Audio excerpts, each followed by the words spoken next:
了。喵生第一次采雪，感觉怎么样呀？吱咯吱的感觉真好，就是有点冻脚脚。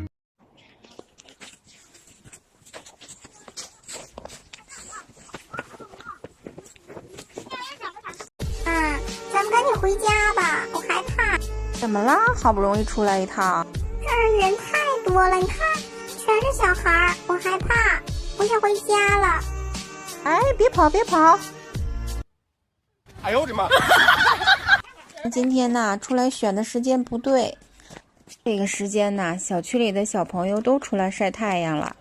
我们下次出来呀，一定要尽量早一点，人就没有这么多了，你就不会这么害怕了。你这是要去哪儿啊？就藏这里头啦？这就是不打算出来了呗？还是这里边安全点儿。那你也不能一直在里边待着呀。走吧，咱回家吧。我不回家，我不想回家，我还想藏起来。